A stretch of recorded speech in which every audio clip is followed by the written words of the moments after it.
नमस्कार दोस्तों, मेरा नाम है अरविंद सिंह राजपुरोहित। अनअकैडमी के इस प्लेटफॉर्म पर आप सभी का स्वागत है। आप सब मेरे साथ में पॉलिटी और अन्य कुछ मुद्दे जो काफ़ी कॉम्प्लिकेटेड है वो डिटेल में मेरे साथ में समझ रहे हो।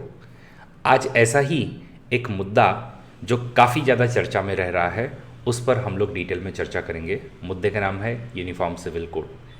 ये मुद्दा हम लोग 3 पार्ट्स में कवर करेंगे, जिसका पहला पार्ट आज हम लोग यहाँ पर देखेंगे। तो अगर आजकल आप लोग अखबार खोलो तो अखबार खोलते ही, जैसे अब दिसंबर 25 की बात है, कर्नाटका में बीजेपी ने ये प्रॉमिस किया है कि हम यूनिफॉर्म सिविल कोड लेकर के आएंगे अगर हम वापस से री इलेक्ट होते हैं पावर में। तो ऐसा ही प्रॉमिस उन्होंने हिमाचल प्रदेश में भी नवंबर 7 2022 के पीरियड में भी किया था कि अगर हम वापस से इलेक्ट होकर के आते हैं तो हम यूनिफॉर्म सिविल कोड ज़रूर लेकर के आएंगे। और अभी इस पर एक बहुत बड़ी डेवलपमेंट ये हुई है कि एक प्राइवेट मेंबर का बिल एक्सेप्ट किया गया था राज्यसभा में, जो कि बीजेपी एमपी किरोड़ी लाल मीणा लेकर के आए थे, जो कहता है कि हम एक नेशनल इंस्पेक्शन और इन्वेस्टिगेशन कमेटी फॉर्म करेंगे। इस कमेटी का काम होगा सारे यूनिफॉर्म सिविल कोड के तथ्यों की डिटेल में जांच की जाए और किस तरीके से इसके इम्प्लीमेंटेशन की तरफ में कदम उठाए जाए, ये इस कमेटी का मेजर काम होगा। तो ये यूनिफॉर्म सिविल कोड चर्चाओं में अभी बना हुआ है, पीछे था और आगे भी बने रहने वाला है। उसका मेजर रीज़न ये है कि बीजेपी ने अपने मैनिफेस्टो में, यानी कि जो उन्होंने संकल्प पत्र 2019 के पीरियड में जो रिलीज़ किया था, उसमें उन्होंने 3 मुद्दों पर बात की थी। एक, उन्होंने कहा था हम राम जन्म भूमि जो है वहाँ पर मंदिर बनाएंगे। दूसरा, उन्होंने कहा था कि हम जम्मू और कश्मीर में से आर्टिकल 370 हटाएंगे कॉन्स्टिट्यूशन के दायरे में रह करके। और तीसरा, कॉन्स्टिट्यूशन के दायरे में हमारे आर्टिकल 44 जो कि directive principles of state policy है, जो ये कहता है कि स्टेट ने एंडेवर करना चाहिए इस तरीके से कि वो सभी जो समाज के तबके के लोग हैं उन सब के लिए कि यूनिफॉर्म सिविल कोड लेकर के आएँ, उसको इम्प्लीमेंट करने की काम करेंगे। तो इनमें से अगर हम देखें तो ऑलमोस्ट इनका जो आर्टिकल 370 का काम है वो तो पूरी तरीके से हो चुका है। Provision of article 370 have been almost, उसको अलग तरीके से उसको बंद कर दिया है। दूसरा है राम जन्मभूमि का केस, उसका सुप्रीम कोर्ट ने ऑलरेडी सुनवाई कर दी है और लगभग जो रीसेंट डेट जो वहाँ के जो ट्रस्ट के प्रमुख हैं उन्होंने जो बताई है वो है कि 14 जैन 2024 को इस राम मंदिर का उद्घाटन होगा। लेकिन अब तीसरा अभी भी इनका मुद्दा बहुत बड़ा बाकी है और वो है समान नागरिक संहिता, या जिसको हम लोग कह सकते हैं यूनिफॉर्म सिविल कोड, और उस पर अगले आने वाले पीरियड में बहुत सा ज़्यादा चर्चाएं चलने वाली है। तो चलिए फिर समझ लेते हैं यूनिफॉर्म सिविल कोड क्या है और क्यों इसमें रूलिंग पार्टी और अपोजिशन के बीच में कंटिन्यूअसली झगड़ा होते जा रहा है। तो उसको समझने से पहले हमें थोड़ा सा समझना होगा कि जो लॉज होते हैं वो लॉज कितने टाइप के हैं और ये सिविल लॉ क्या है और क्रिमिनल लॉ क्या है। तो अगर हम बात करें तो लॉ को हम लोग 2 पार्ट में डिवाइड करते हैं, एक सिविल लॉ होता है और दूसरा जो है वो होता है वो क्रिमिनल लॉ होता है।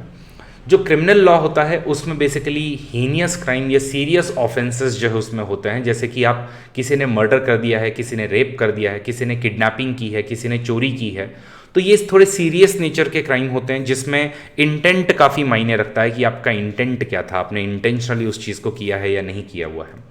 और जब भी क्रिमिनल या आपराधिक जो मामले होते हैं उनकी जब जांच करने की बारी आती है तो फिर उसमें सबसे पहले आपको एक केस जो है वो फाइल करनी पड़ती है पुलिस के समक्ष, जिसको हम एफआईआर कहते हैं, और उसके बाद में अगले पर्सन को अरेस्ट किया जाता है और अरेस्ट करने के बाद में स्टेट जो है वो केस लड़ता है उस व्यक्ति के अगेंस्ट में। तो जो विक्टिम है उसके साथ में स्टेट होता है और जो एक्यूज्ड है यानी कि जो अपराधी है वो अपने ओर से केस जो है वो लड़ता है, तो स्टेट उसको प्रोसिक्यूट करता है। क्योंकि जो क्रिमिनल क्राइम्स जो होते हैं वो बेसिकली आप समाज के अगेंस्ट में करते हो, किसी एक व्यक्ति विशेष के अगेंस्ट में नहीं करते हो।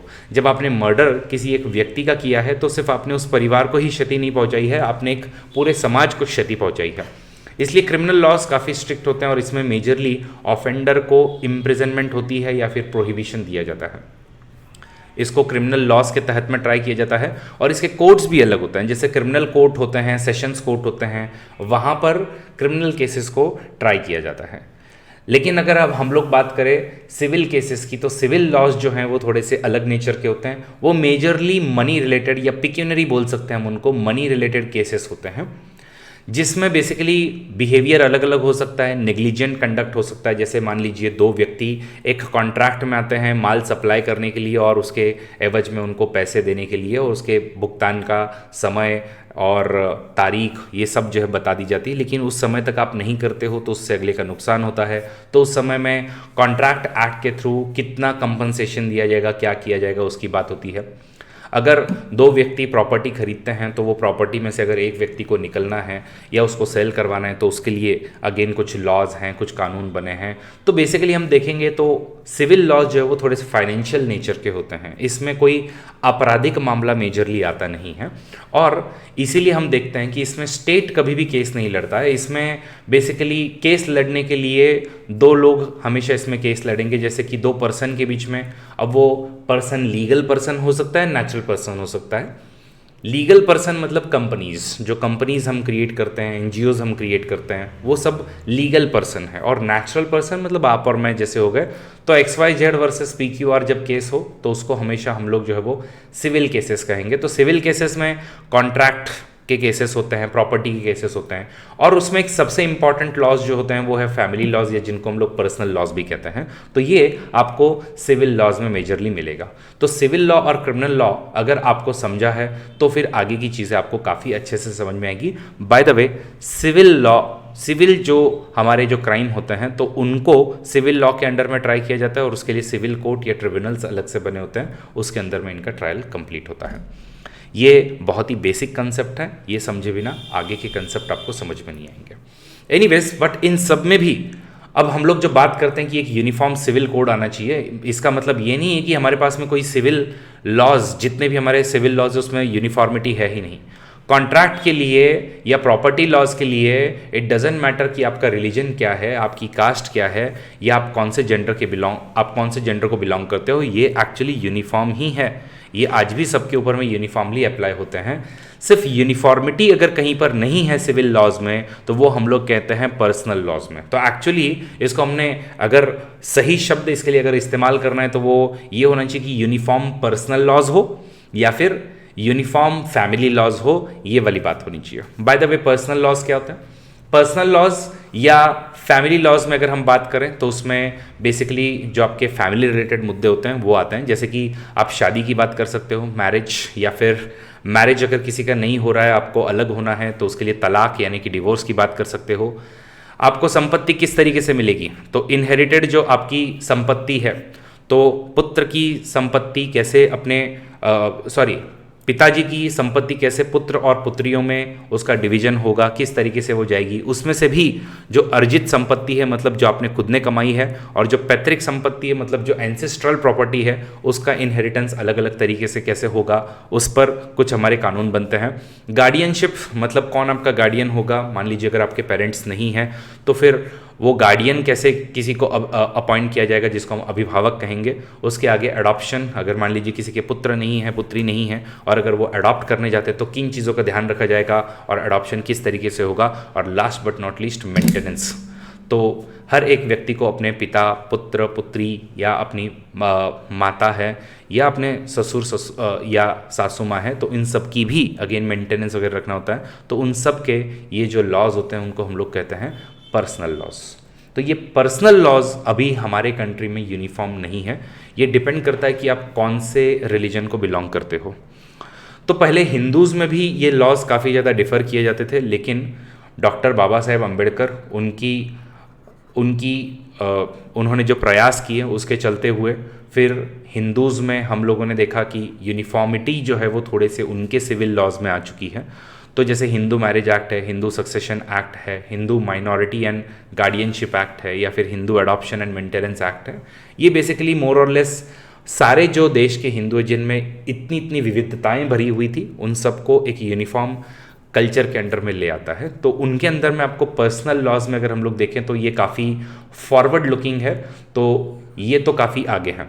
लेकिन जहाँ तक बात आती है इस्लाम की या मुस्लिम्स में, तो वहाँ पर अभी भी हम लोग देखते हैं कि शरीयत लॉ, तो शरीयत लॉ को बेसिकली ऐसा कहा जाता है कि मुस्लिम के ये डिवाइन लॉज है जो गॉड ने उनको बताए थे, अल्लाह ने उनको बताए थे, और उस तरीके से ही अब उनका एप्लीकेशन जो है वो होना चाहिए। तो कुरान हो गए और इन सब चीज़ों से इन लॉज को जो वो डिराइव किया जाता है।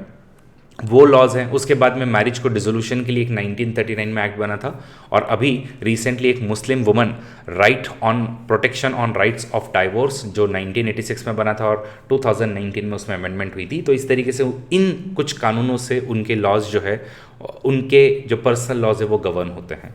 लेकिन इसमें ना तो ब्रिटिशर्स के पीरियड में कुछ ज़्यादा चेंजेस किए गए और ना ही इंडिपेंडेंट इंडिया में अभी तक चेंजेस किए गए हैं। इसीलिए हम लोग आज भी मुस्लिम पर्सनल लॉज में पॉलीगैमी, जिसका मतलब होता है कि एक व्यक्ति 4 महिलाओं से शादी कर सकता है, या फिर जिसमें कुछ कुरीतियाँ जैसे कि ट्रिपल तलाक, जैसे कि आप तलाक तलाक तलाक बोल दो और तलाक हो जाएगा, या फिर उसमें निकाह हलाला जैसी जो चीज़ें आज भी जो है वो मौजूद हैं, और उन पर काफ़ी डिटेल में अब उस पर चर्चा हो रही है।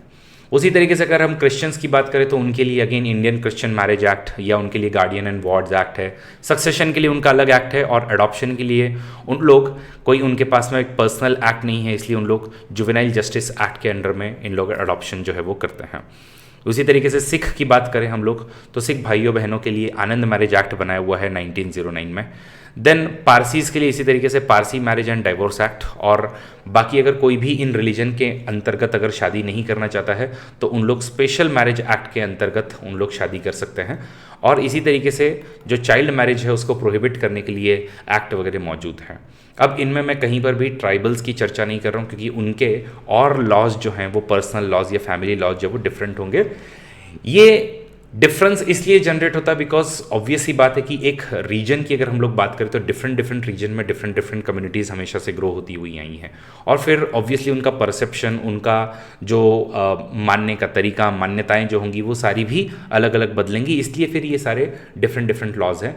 बट अब ये डिबेट चल रहा है कि जैसे हिंदूज़ के लॉज को जो पहले बहुत सारे डिफरेंट डिफरेंट हुआ करते थे, वो उनका भी हम लोग इवोल्यूशन देखेंगे। उनको जैसे कोडिफाई कर दिया गया है 1955 एंड 1956 में, उसी तरीके से अब सभी मुस्लिम्स के, क्रिश्चियंस के, सिख, पारसीज और सभी लोगों का लॉ एक ही लॉ में कोडिफाई किया जाए, और ये पर्सनल लॉ सभी के लिए फिर इम्प्लीमेंट किया जाए, जिसमें थोड़ी सी वेरिएबिलिटी जो है वो अलाउ की जाए। तो यूनिफॉर्म सिविल कोड बेसिकली एक ऐसा कोड बन जाएगा। तो यहाँ पर एक सवाल ये भी आता है कि कोड में और एक्ट में डिफरेंस क्या होता है। तो मैं बस एक ब्रीफली आपको बता देना चाहता हूँ कि एक्ट जो है वो एक पर्टिकुलर एक्ट होता है जो बेसिकली बिल के फॉर्म में आता है, लेकिन बाद में उसको लोकसभा और राज्यसभा, या उल्टा भी हम कह सकते हैं, राज्यसभा और उसके बाद में लोकसभा में पारित किया जाता है। उसके बाद में जब प्रेसिडेंट इनको एसेंट दे दे तो फिर वो बिल जो है वो एक्ट बन जाएगा। इसके बेस्ट एग्जाम्पल हम लोग देख सकते हैं real estate regulation development act 2016, या फिर अभी रिसेंटली हम लोग इंडियन आर्कटिक एक्ट 2022 लेकर के आए हैं। ये एक्ट हो गए। लेकिन जहाँ पर हम कोड की बात करते हैं तो कोड में बेसिकली हम लोग क्या करते हैं, मल्टीपल एक्ट्स, मल्टीपल कस्टम्स और इन सब चीज़ों को बना करके एक ही डॉक्यूमेंट बनाते हैं, ताकि इन सबको आप लोग एक साथ में आप लोग कंसिडर करें और उसको इम्प्लीमेंट करें। तो कोड जो है वो कलेक्शन होता है एग्जिस्टिंग लॉज का। When there are more than one law, तो कस्टम्स हो गए, स्टैच्यूट हो गए, उन सबको आप जब एक कॉमन लॉ में जब आप उसको कंबाइन करते हो तो हम उसको कोड कहते हैं। बेस्ट एग्जांपल है इसके जैसे कोड ऑन वेजेस। तो पहले बहुत सारे वेजेस के लिए लॉज हुआ करते थे, उन लॉज को अब हम लोगों ने 2019 में पूरा का पूरा एक कोड बना लिया है। इंडस्ट्रियल रिलेशन के लिए भी इसी तरीके से हमने एक 2020 में कोड बना लिया है। तो इसी तरीके से फैमिली लॉज की अगर हम बात करें तो मल्टीपल लॉज जो है वो ऑलरेडी एग्जिस्ट करते हैं, और इनको एक ही कोड में इस्टेब्लिश करने को हम लोग कहेंगे यूनिफॉर्म सिविल कोड। तो ये हो जाएगा कि यूनिफॉर्म सिविल कोड एक ऐसा बेसिकली लॉ बनेगा जो बेसिकली सभी रिलीजन को उनको इक्वली ट्रीट करेगा, और ये नेशनल सिविल कोड जो है वो सभी पर्सनल मैटर्स में इक्वली उनके साथ में काम करेगा, एप्लीकेबल भी यूनिफॉर्मली होगा। तो इसको हम यूनिफॉर्म सिविल कोड कहेंगे। बेसिकली ये एक मॉडर्न सिविलाइजेशन की निशानी है। जितने भी मॉडर्न कंट्रीज़ हैं उन सब में हम लोग ये यूनिफॉर्म सिविल कोड को देखते हैं।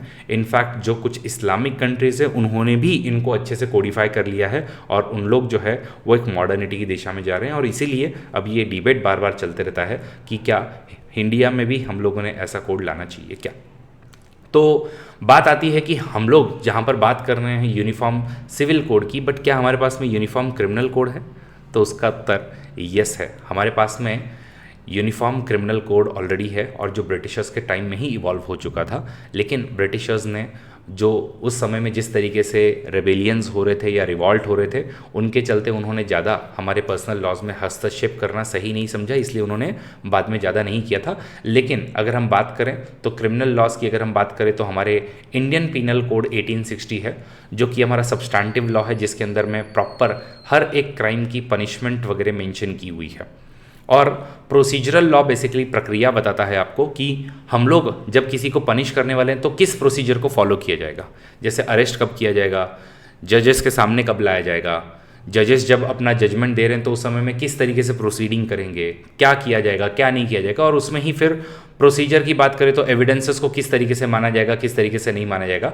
तो एविडेंस एक्ट को और code of criminal procedure code को हम लोग मिला करके बोलते हैं कि ये हमारा प्रोसीजरल लॉ है, जिसमें हमारे प्रोसीजर्स डिफाइन होंगे कि अगर किसी के ऊपर में कोई एक्यूजेशंस लगते हैं तो किस प्रोसीजर से उसको फॉलो किया जाएगा। और इंडियन पीनल कोड में बेसिकली एक क्राइम की प्रॉपर पनिशमेंट मेंशन की हुई कि इतना इतना आपका होगा।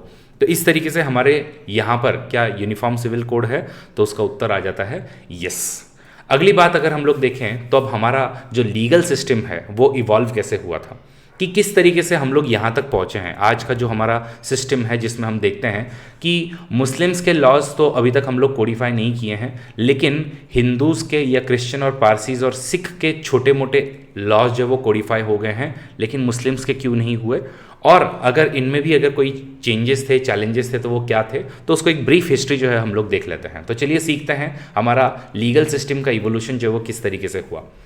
अगर हम लोग जाएं एंशिएंट पीरियड में, तो एंशिएंट पीरियड में हम लोग देखते हैं कि इंडियन ट्रेडिशन में दो ट्रेडिशंस हुआ करती थी, एक श्रुति ट्रेडिशन थी और एक स्मृति ट्रेडिशन थी। श्रुति का मतलब है जो आपने सुना है। तो वेद जो हैं, तो जैसे हमारे अथर्ववेद, सामवेद, यजुर्वेद, ये सारे के सारे जो वेद है, ऋग्वेद, तो इन सभी वेदों को हम श्रुति कहते हैं। ऑब्वियसली हम वहीं से सारा का सारा जो कानून है उसको हम लोग ट्रेस करने की कोशिश करते हैं।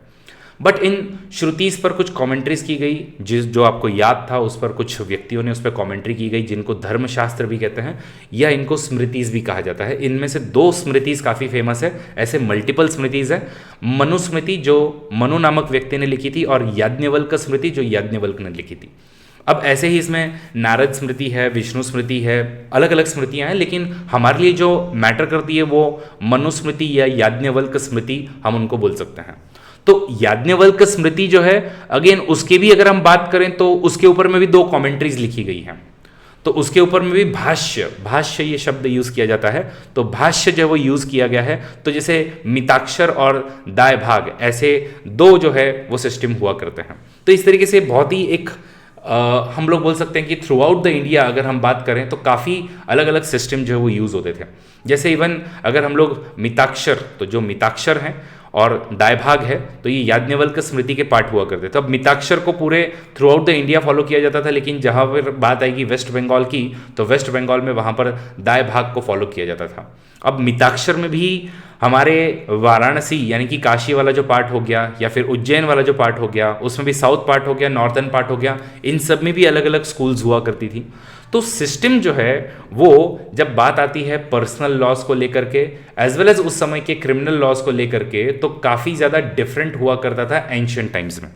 और उसमें भी जैसे अगर हम क्रिमिनल लॉज की बात करें तो ये कास्ट बेस्ड काफ़ी हुआ करता था, कि अगर एक ब्राह्मण वर्ग अगर है और अगर कोई क्राइम करे तो उनको जो पनिशमेंट होगी वो काफ़ी कम होगी, लेकिन वही अगर कोई शूद्र वर्ण का व्यक्ति अगर कोई क्राइम करे तो उसको ज़्यादा पनिशमेंट दी जाएगी। फॉर एग्जाम्पल, अगर इसे सिर्फ एग्जाम्पल के तौर पर मैं बता रहा हूँ कि अगर ब्राह्मण के हाथों से किसी की मृत्यु अगर हो जाए तो उनको पनिशमेंट देने के लिए मे बी 1 साल का कारावास वगैरह दे दिया जाए, लेकिन वही अगर कोई क्षत्रिय है उसके हाथों से अगर किसी की मृत्यु हो जाए तो उसको मे बी 4 साल का कारावास हो, और वही अगर कोई वैश्य है तो उसके लिए मे बी 8 साल का कारावास हो, और वही अगर कोई शूद्र है तो उनको मे बी 8 का 16 साल का कारावास हो या मृत्यु दंड भी दिया जा सकता है। तो इस तरीके से ग्रेडेड पनिशमेंट जो है वो हुआ करती थी, कास्ट बेस्ड पनिशमेंट हुआ करती थी। जेंडर बायसेस अगेन उसमें काफ़ी ज़्यादा हुआ करते थे, कस्टम्स के बेसिस पर जाता था, और काफ़ी एक वेरिड सिस्टम जो है वो इंडिया में उस समय में फॉलो किया जाता था एंशिएंट टाइम से, खास करके हिंदू ट्रेडिशंस की अगर हम लोग बात करें तो। वही उस समय में फिर जो इस्लाम जो है वो इंडिया में आता है, और इस्लाम जैसे ही इंडिया में आता है तो वहाँ पर इस्लाम का जो लॉ है शरीयत लॉ, तो शरीयत लॉ भी इंडिया में पूरी तरीके से इंट्रोड्यूस किया जाता है। और उसमें जब ट्राई किया जाता था तो वहाँ पर सबसे ऊपर में अगर हम देखें तो नवाब होते थे, नवाब के नीचे जो है वो मुफ्ती होते थे, और मुफ्ती के नीचे जो है वो काजी हुआ करते थे। तो काजी जो है वो मेजरली वहाँ के लोअर जुडिशरी कह सकते हैं, और वो वहाँ के जो भी लोकल डिस्प्यूट्स हैं उनको सॉल्व करते थे। और किससे सॉल्व करोगे? शरीयत लॉ को लेकर के आप सॉल्व करोगे। लेकिन over the period, because India इतना लार्ज कंट्री है तो उसमें डाइवर्सिटी आपकी आने ही वाली है, तो ओवर द पीरियड अगेन इसमें भी जो साउथ के हो गए या फिर जो वेस्टर्न एरियाज के हो गए, ईस्टर्न एरियाज के हो गए, नॉर्दर्न एरियाज के हो गए, इसमें भी अगेन डिफरेंसेस आने लगे। लेकिन फिर मुगल एम्परर औरंगजेब जब आते हैं तो उन्होंने फिर एक फतवा आलमगीरी नाम की एक बुक लिखी, और उसके बुक के हिसाब से उन्होंने कहा कि इस हिसाब से हम लोग हमारा criminal as well as civil jurisdiction जो है वो चलाएंगे, और इस तरीके से चलेगा। अब मैं आपको बता देना चाहता हूं कि जब फतवा आलमगीरी जब आया और उस समय में मुस्लिम शासक जब रूल करते थे, तो जो हिंदूज हुआ करते थे उनको भी जो क्रिमिनल पनिशमेंट दी जाती थी वो शरीयत लॉ और फतवा ए आलमगीरी के हिसाब से ही दी जाती थी। तो क्रिमिनल पनिशमेंट की अगर हम बात करें तो वो फतवा आलमगीरी के हिसाब से होता था। बाकी जहां तक बात करें हम लोग सिविल लॉज की, तो सिविल लॉज के लिए कभी मनुस्मृति, कभी याज्ञवल्क, अगेन उसके मिताक्षर या दाय भाग जैसे जो सिस्टम्स है उनको यूज किया जाता था। तो सिस्टम काफ़ी वेरिड हुआ था, होता था उस समय में। लेकिन जब ब्रिटिशर्स आते थे और उनको जब दीवानी राइट्स एज वेल एज उनको फौजदारी, मतलब डिफरेंटली उनको फौजदारी राइट्स भी मिल ही गए थे, जिसको हम लोग ड्यूअल सिस्टम भी बोलते हैं। तो जब उनको दीवानी राइट्स जब ब्रिटिशर्स को मिले और लैंड रेवेन्यू वगैरह जब उनको करना था, तो उनको चाहिए थे proper civil procedures, as well as उनको चाहिए था कि उन लोग एक रूल ऑफ लॉ भी इस्टेब्लिश करें, बिकॉज उन लोग उस में बिलीव करते थे, और उन लोग भी इस पीरियड तक यहाँ तक इवॉल्व हो चुके थे कि उनके कंट्री में रूल ऑफ लॉ वगैरह आने लग गया था। तो अब इन लोग देखते थे कि शरीयत लॉ में जो क्रिमिनल लॉज हुआ करते थे वो काफ़ी अगेन थोड़े से different as well as difficult हुआ करते थे। फॉर एग्जांपल, कभी भी यहाँ पर अगर मान लो किसी के हाथ से अगर मर्डर हो भी गया है तो मर्डर की सज़ा वापस से मर्डर ही होती थी। तो बेसिकली इसमें कभी भी अगर क्रिमिनल लॉज या क्रिमिनल सिस्टम जो हुआ करता था उसमें ऐसा नहीं मानते थे हम लोग कि ये एक क्राइम जो है वो स्टेट के अगेंस्ट में हुआ है। फॉर एग्जाम्पल, आज हम लोग जब मानते हैं मॉडर्न सिविलाइजेशन में, तो क्राइम को हम लोग मानते हैं कि ये स्टेट के अगेंस्ट में हुआ है। उस समय में उसको पर्सन के अगेंस्ट में माना जाता था। पर्सन के अगेंस्ट में माना जाता था, इसका मतलब क्या है कि मान लो अगर XYZ व्यक्ति ने अगर PQR को अगर मार दिया है, तो PQR की फैमिली को पूरा का पूरा राइट है कि उन लोग XYZ के साथ में क्या करेंगे वो बताएंगे। उनको मार दिया जाए, उनको छोड़ दिया जाए। अगेन अगर इसने इसके आंखों में अगर तेजाब फेंकी है तो इसके भी आंखों में तेजाब फेंकी जाए। तो जैसे को तैसा, या tit for tat, an eye for an eye, ऐसा सिस्टम जो वो यूज़ होता था। अगेन अडल्ट्री की पनिशमेंट काफ़ी डिफ़िकल्ट हुआ करती थी, जैसे कि आपको ज़मीन में जो है वो गाड़ दिया जाता था और फिर आपको पत्थर फेंक फेंक करके मारे जाते थे, और इस तरीके से एक खूंखार मौत जो है वो दी जाती थी। तो इस तरीके के थोड़े से डिफ़िकल्ट और डिफरेंट सिस्टम जो हुआ करते थे। और जब ब्रिटिशर्स आए तो उनको एक तो रेवेन्यू ज़्यादा से ज़्यादा कलेक्ट करना था और थोड़ा सा रूल ऑफ लॉ भी उनको लेकर के आना था। तो वॉरेन हेस्टिंग से सारे के सारे लीगल सिस्टम की चेंजेस जो वो शुरू होता है। तो जब पहले वो आए थे तो उन्होंने अपना कोर्ट सिस्टम प्रपोज किया, एक जुडिशियल प्लान भी प्रपोज किया। उन्होंने दीवानी और फौजदारी न्यायालय जो है वो अलग से बनाए। दीवानी मतलब आज के जो सिविल कोर्ट होते हैं उनको हम लोग दीवानी बोलते हैं, और फौजदारी मतलब आज के जो क्रिमिनल कोर्ट्स हैं उनको हम लोग फौजदारी सिस्टम बोलते हैं। तो इस तरीके के कोर्ट सिस्टम उन्होंने लाए। उसी के अलावा उन्होंने अपना एक जुडिशियल प्लान दिया जिसमें उन्होंने कहा कि क्रिमिनल लॉज में तो अगेन हम लोग जो है वो फतवाए आलमगीरी को ही हम लोग यूज़ करेंगे और शरीयत लॉ ही हम लोग जो है वो यूज़ करेंगे, और वो सारे सेक्शन के लिए हम लोग यूज़ करेंगे, चाहे वो हिंदूज हो, चाहे वो मुस्लिम्स हो, चाहे वो यहाँ के पारसीज हो या ज्यूज़ हो, उन सब के लिए हम लोग यही सिस्टम यूज़ करेंगे। बट सिविल लॉज में अगेन हम लोग जो है वो डिफरेंट डिफरेंट इंटरप्रिटेशंस लेंगे। सिविल लॉज में अगेन डिपेंड करता है कि हम कौन सा सिस्टम जो है वो आपके रिलीजन के ऊपर में लेंगे। तो पहले इस तरीके का सिस्टम जो है उन्होंने लाया, लेकिन फिर उनको समझ में आया कि इस सिस्टम से कुछ होने वाला नहीं है। तो उन्होंने अपने ही पीरियड में खास करके बदलाव लाने शुरू कर दिए थे, जिसमें से सबसे बड़ा बदलाव उन्होंने 1781 के पीरियड में लाया था, जब उन्होंने सुप्रीम कोर्ट और बाकी भी लीगल सिस्टम में धीरे धीरे चेंजेस लाने शुरू किए। जब उन्होंने कह दिया कि ये जो क्रिमिनल सिस्टम है ये काफ़ी डिफ़िकल्ट है और मतलब थोड़ा सा अगर हम लोग कहें तो ये वायलेंट भी है और इसको अपने को चेंज करना पड़ेगा, और एटलीस्ट इन लोग ब्रिटिशर्स जो हैं वो क्रिमिनल सिस्टम को पहले रिफॉर्म करने के लिए काम शुरू करते हैं और एक uniformity regardless of religion criminal system के लिए लेकर के आने के लिए काम करते हैं। तो इसमें अब हम लोग देखते हैं कि विलियम बेंटिक जब आते हैं तो विलियम बेंटिक आने के साथ ही साथ उनको राजा राम मोहन रॉय इनका साथ मिलता है। तो राजा राम मोहन रॉय की खुद की सिस्टर इन लॉ जो है उनको सती प्रथा के अंदर में जला दिया गया था। तो सती प्रथा एक ऐसी कुप्रथा थी जिसमें अगर पति की मृत्यु हो जाती थी तो उसके बाद में जो भी विधवा पत्नी है उनको उनकी ही चिता में जल जाना पड़ता था। अब वो कभी कभी इच्छा से जलते थे, कभी मतलब उनको ज़बरदस्ती जलाया जाता था। तो अब ये प्रथा में अपनी सिस्टर इन लॉ को वो खो चुके थे और इस प्रथा को बैन करवाने के लिए तो काइंड ऑफ पहले तो उन्होंने सोचा था कि हम लोग जो भी चेंजेस लाएंगे वो थोड़े क्रिमिनल लॉज में लेकर के आएंगे, सिविल लॉज में हम लोग चेंजेस नहीं लाएंगे। बिकॉज सिविल लॉज में जैसे ही हम लोग चेंजेस लाने जाते हैं या पर्सनल लॉज में हम लोग जैसे ही चेंजेस लाने जाते हैं तो फिर थोड़ा सा रिएक्शन जो है वो समाज से हमको मिल सकता है कि समाज जो है वो कहेंगे कि आप हमारे रिलीजियस मायनों में दखल अंदाजी दे रहे हो, इसलिए फिर वहाँ पर ज़्यादा जो है उन्होंने चेंजेस नहीं लाने की कोशिश की। बट फिर भी उन्होंने देखा कि ये जो सती प्रथा है या फीमेल इन्फेंटिसाइड जैसी जो चीज़ें जो चल रही हैं ये एक्चुअली काइंड ऑफ हल्का criminal as well as civil दोनों के बीच की हम लोग बोल सकते हैं, इसलिए उनमें थोड़े थोड़े चेंजेस जो है वो विलियम बेंटिक ने लाना शुरू किया। इसी के साथ उन्होंने सबसे बड़ा काम किया 1934 में। उन्होंने कहा कि अब हमें एक प्रॉपर पूरा uniform civil code as well as criminal cases पर अपने को काम करना चाहिए और उन्होंने पहले लॉ कमीशन का गठन किया। टीबी मैकॉले, वो यही मैकॉले हैं जिन्होंने हमारे एजुकेशन सिस्टम को भी फ्रेम किया था। तो मैकॉले जो हैं तो उन्होंने बेसिकली 1934 में फर्स्ट लॉ कमीशन की अध्यक्षता की और उन्होंने ड्राफ्ट पीनल कोड जो है वो बना करके दिया, जिसमें उन्होंने कहा कि पीनल कोड में क्रिमिनल केसेस में हम लोग किस तरीके से जितने भी लोग हैं उनको हम लोग ट्राई करेंगे। तो चाहे वो अगेन हिंदू हो, क्रिश्चियन हो, मुस्लिम हो, पारसी हो, जू हो, डजंट मैटर, क्रिमिनल कोड जो है वो सबके लिए एक बनेगा। और एक लेक्स लोकाय नाम की रिपोर्ट भी जो है वो बनाई थी जो बेसिकली सिविल लॉज पर बात करने वाली थी। उतने में फिर आगे जो है वो बढ़ते हैं तो उस समय में डलहौसी आते हैं। तो जैसे विलियम बेंटिक को राजा राम मोहन रॉय मिले थे उसी तरीके से डलहौसी को ईश्वर चंद्र विद्यासागर मिल गए थे। और अगेन इन्होंने देखा कि हमारे हिंदूज़ में जो है वो विडोज़ की रीमैरिज नहीं हो रही है, या फिर कास्ट से दूसरे कास्ट में शादी नहीं कर सकते हो, या अगेन एक रिलीजन से दूसरे रिलीजन में शादी नहीं कर सकते हो। तो अगेन इन्होंने कुछ हमारे पर्सनल लॉज को छूने की कोशिश की, लेकिन आप सबको पता है कि इसका जो है वो काफ़ी वायलेंटली विद्रोह जो है वो किया गया।